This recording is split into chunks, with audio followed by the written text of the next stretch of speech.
to Confetti All Around. My name is Cynthia Perez, and I am your host. This is a podcast sponsored by Rooted in Reflection, and I am the founder of Rooted in Reflection, the host of this podcast, and I'm just excited to be here and doing the dang thing, right? Like doing it from my mind to actually recording podcasts. I think I've recorded about 28 guests, and so I am so honored to be able to get to do this and to just speak out about things that I see all the time because I do therapy, and I've been a social worker in the fields for so long, but really just to give it like this compassionate, warm hug and not have it just be this data, but like stories, right? Like our stories that matter, and really giving. Sometimes when we can hear other people's stories, we can see ourselves in it and we can give them compassion. And then we go, wait a minute, I went through something similar. I also am deserving of compassion. I mean, we may not put that together the same day, but hopefully when we seek more positive conversations, we find ourselves coming around to compassion for ourselves just by having the word that I love, awareness, more awareness. So if you haven't already been to rootedinreflection.org, my website, I am offering a free ebook called The ABCs to Protecting My Peace. And in that, I talk about the three ABCs. It's part of a larger framework that I wrote down one day. I was just so inspired. But the ABCs mean awareness, boundaries, and compassion for self. So with that, with those three kind of tools, I like to use that to reframe a situation, to give myself back my peace when I find myself unraveling, when I find myself getting too caught up in something. So I kind of want to share a little bit about how I would use that in practice. And I want to share a story with you, if that's okay. That's why we're all here, right? That's what podcasts are about. There's no guest this week. It's just me wanting to tell you a story. And, with this story, I kind of think like, yeah, that makes sense now that I think about it, that if you are not cringing at moments that you were out of line, that you were out of pocket, that you were wrong, straight up wrong in your teenage years, in your 20s, in your college days, at a job, if you can look back and be like, no, everything I did was right, 100%, I was never wrong. Like, there's probably not a lot of self-awareness. I'm not saying we have to do it differently, but I'm just saying if we're not constantly going, you know what, I can see that other person's perspective, we're not growing. And so even in therapy, I tell clients like our awareness expands, but it could be like a spiral staircase where you might come back to the same problem years later, but you are now higher on the staircase. And so you're looking at it from a different perspective. And so you see it from a different vantage point, and you're going to see different nuggets in that same story that you maybe didn't see before, if you're open to it, if you're going back to it with mindfulness, right? So I was thinking about a time in Peru. I want to say we were about,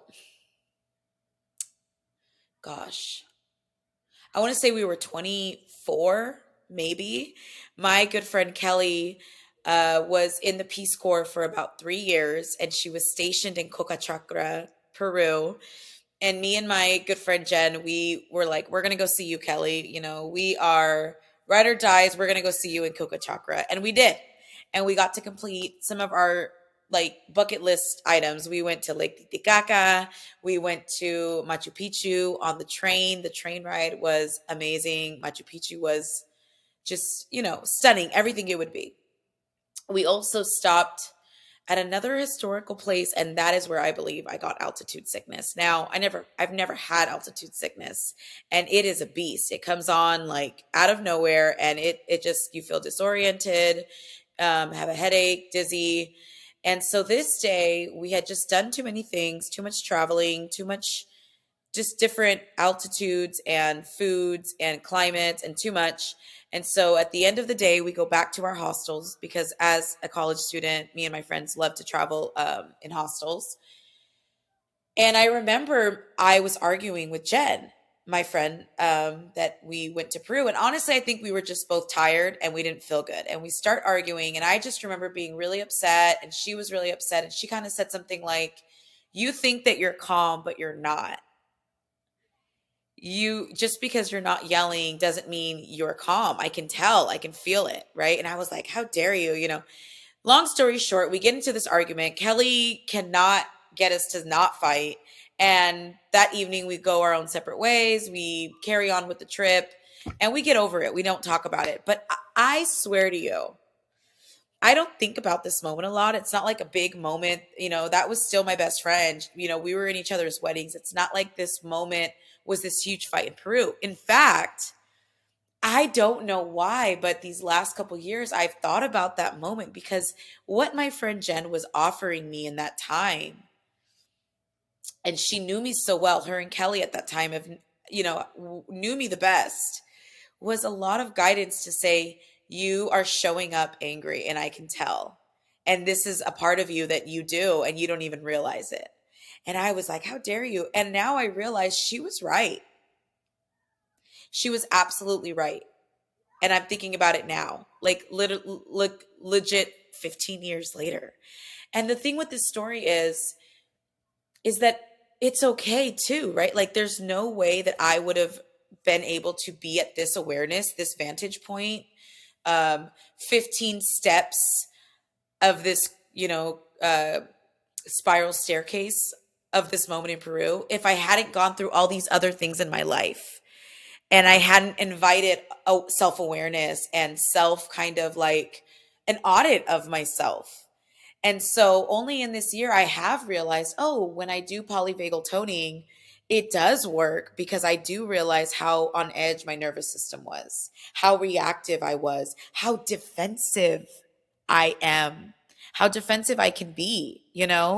And I'm not even going to be defensive about saying I'm defensive because it's true. That is how I show up when I don't feel safe or when I feel cornered, right? But that's not all of me. And so in realizing, holy crap, I was wrong 15 years ago in that hostel in Peru. Do I call Jen? Do I tell her? And I didn't do any of that because I don't think I need to, right? Because I was who I was 15 years ago. I do believe whatever happened, I was feeling some kind of way about my feelings. And so what I could do from it now is understand how I was feeling. I remember that I probably did too much. I should have had better boundaries. So I didn't even have the awareness of how I was feeling throughout until we did all these excursions for the day and then I was exhausted. So when we use the ABCs to protecting my peace, if I were to like go back and look at 20-year-old me, right? It's like, Cynthia, awareness, A, of how you're feeling. Have you eaten? The altitude, a different environment, right? And then B, boundaries. I would have said, you know what? This is too much. I'll meet you back at the hostel because I'm someone that I'm okay traveling alone. I'm okay staying back. I don't need to be with the group all the time. But I could have put boundaries and said, let's just do these things in 2 days instead of one, right? But you know what? I had none of that. I was sick. I didn't feel good. And I totally was emotional and erratic with my friend. And I didn't even realize it until 15 years later now, where I am just like, maybe Jen had a point. And even so, I think Kelly was trying to like mediate, but I also can see now where Kelly was like, you are wrong, but you're not going to see it. And I was cringing like this year in my living room, cringing at 20-year-old me. And it's like, it's okay because of C. The ABCs to my piece is compassion. And this piece is so important. Having compassion for myself allows me to go, well, yeah, like you were in a different country, you were a guest, you were young, and you wanted to be part of it all. And so have compassion that you were acting out of a place of just scarcity, of like no more fuel. So when I can give myself compassion, I kind of laugh at it now and go, wow, it took me 15 years to get that lesson, but I do understand that she had a point. And I can also be in gratitude now to go, remember when I was irrational in Peru? Well, now I know that about me. I have awareness and I can know when I need to chill out, right? I know when I need to get back on my mindfulness, get back on my polyvagal toning, do some joy activities, right? Go ride my bike, go be on the grass, like barefoot in the grass. When now I could be like, I know what it feels like to constantly be reactive. And when I feel myself getting there, I also know what to do to get myself back to homeostasis, to parasympathetic, right? To calm. So I hope that gives a little snippet, but I just really wanted to share that story because I swear I think about it and I'm like, right? And then with that, I was thinking about the word resentment. Resentment, that maybe I didn't know that about myself. What if I had resentment about my friend who now was just being honest, was being vulnerable enough to share with me about a behavior or a way that I show up that I wasn't even aware of? And I was thinking about my resentment that those same friends who I love and I know they mean the world of me, I was having this resentment of like, they always treat me like the youngest sibling, like they need to help me, they need to fix things for me. And I had this like low grade resentment about that. And I want to just offer a theory that I've been thinking about. Hear me out. If you have feelings of resentment in moments of your life, pull up a chair, pull, get yourself a quiet space. I will wait. And let's talk about resentment as a protector. Now, I was thinking resentment has been here to protect me. What? What do you mean? How can resentment be a protector? Resentment is, to me, I think resentimiento, right, is someone has been abusing me for far too long and I've had it and I have resentment. And that's how I know that that person has been oppressing me, that that person needs to go, that I need to make an ultimatum. That's what I used to think. That was like the black and white, like what resentment was for me. And now I can look at the other side of being like, resentment, what if when I'm feeling resentment about something, it is a protector to let me know, ding, ding, alarms going off. You don't like that. You are self-abandoning. You are over-compromising yourself. You are, on the verge of committing to something that you do not feel good about, that you don't want to. And this is where you should harness that self-awareness, put up your boundaries, whatever they need to be, say no, offer something else, just pull out and say that, no, I'm not doing this. And then give yourself compassion for this being hard. And if we do that, maybe I wouldn't have resentment. So I can look at now resentment being this like alarm within my gut to say, you're upset because you have now overdone it. You are now crossing the limit of your threshold of comfort. You are self-abandoning and you need to put your boundaries up.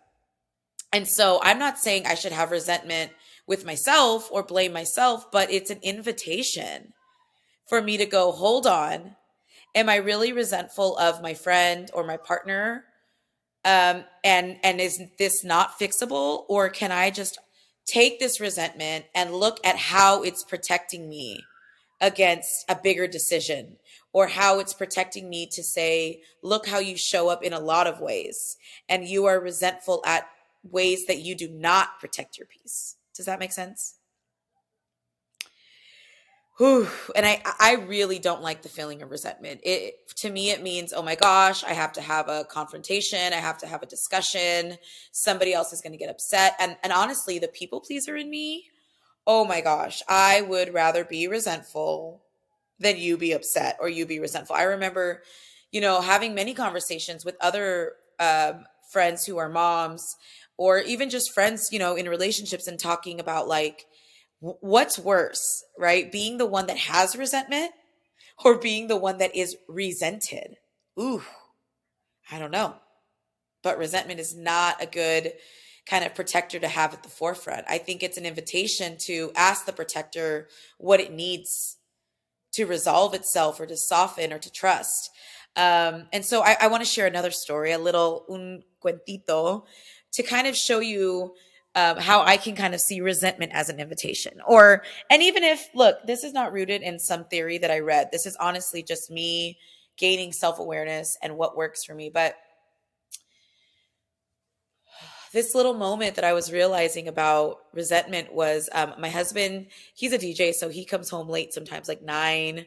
9 is like early, but let's say he came home late one night, and I think I was just like in bed watching TV on my laptop, and I was too lazy to go get something to eat. So he comes home, and I'm like, oh, you're going in the kitchen. Do you mind making me a sandwich?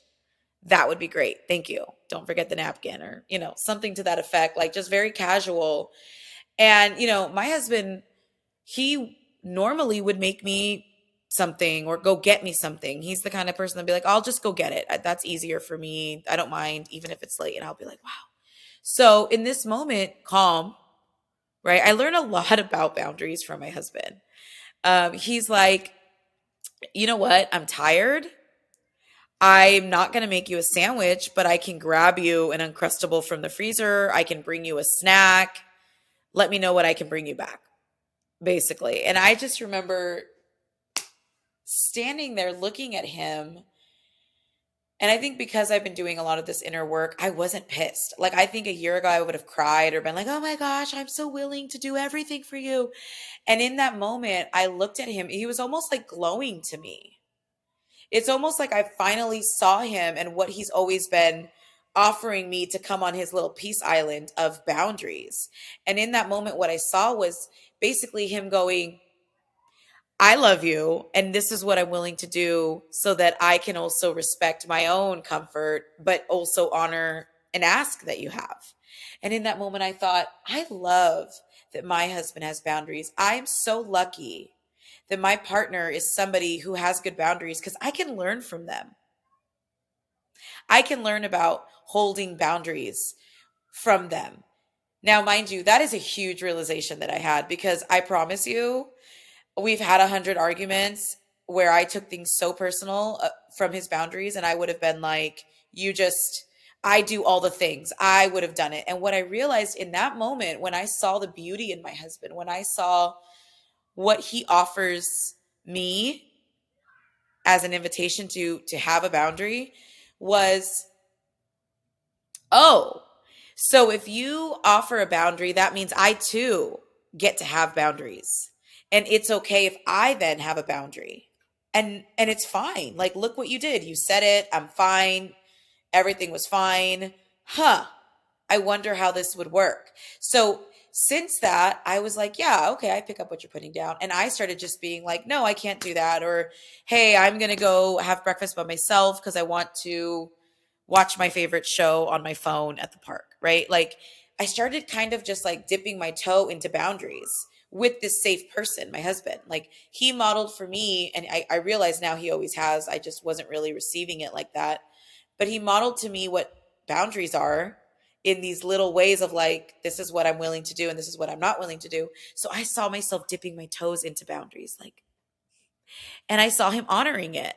And sometimes he would even be mad that I was holding a boundary, but he would walk away. And what it also offered me then is to also work on this repair with me of like, hey, you set another boundary. This one he didn't like.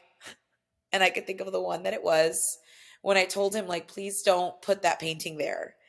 And for him, it was like he was just trying to do something nice. And for me, he's like, no, I want this painting specifically on this wall. And he was annoyed, but he listened and he just like left because he was like, oh, I'm done with this task, right?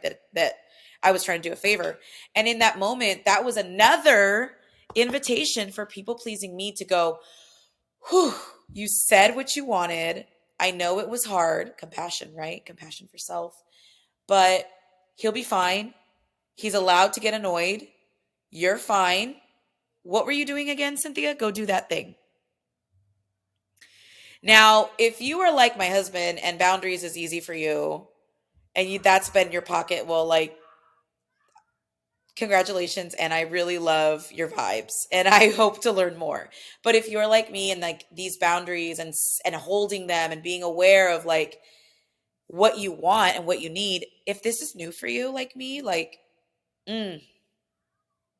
it's not easy.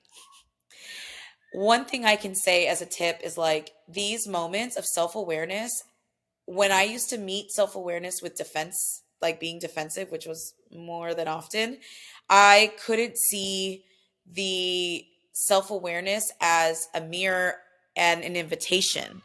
I used to see it as an attack and a shield. But now I could see it as this mirror to really look at myself, to learn about myself, and to invite myself to learn another perspective. And it's only going to help me in the next interactions with people.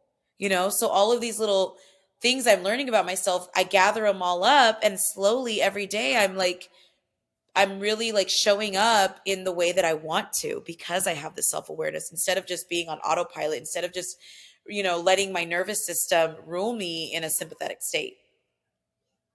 Right. And I got all of that from resentment as a protector.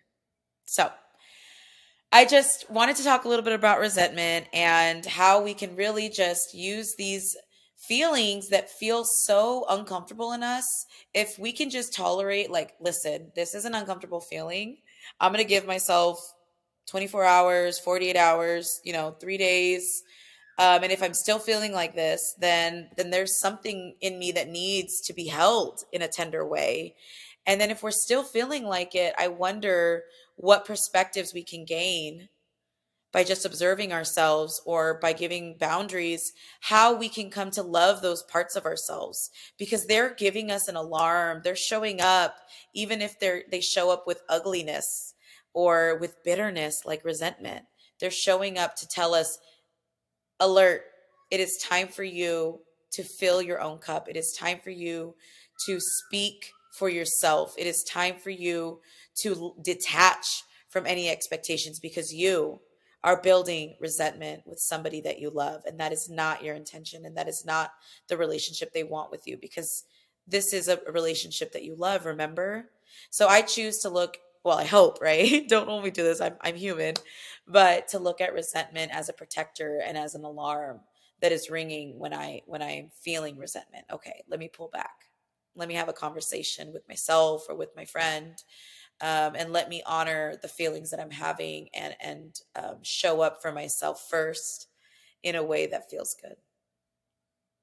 Okay, well, that's my resentment, just kind of bit that I've been rolling around in my brain, and I'm glad I got it out. And so this is Confetti All Around. May is Mental Health Month.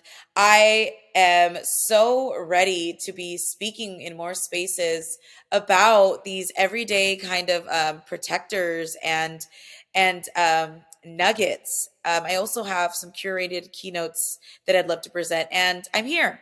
So reach out. Also, if you love this podcast, I'd love you to write a review, or share it with your friend. But really, these are just little conversations that sometimes I get off the phone with my friends, and I'll just think like, wow, I feel like that conversation was medicina. So I hope these little conversations are just nuggets for you as well. And feel free to email me. Let me know what you're thinking of. How do your protectors show up in ways, unassuming ways that are kind of maybe scary at first or overwhelming, and then you realize they're exactly what I needed. I'd love to hear back from you. You can email us at cynthia@rootedinreflection.org. And lastly, don't forget, we have some beautiful in-person events coming up May and June at Plantitas in Long Beach. We also have online events like the Healing My Inner Child Pixar and shorts events, where we are talking about Pixar shorts and movies and relating them to our loving inner child. So if you can be in community, we'd love to have you. If not, we'll catch you at the next event. Have a beautiful day.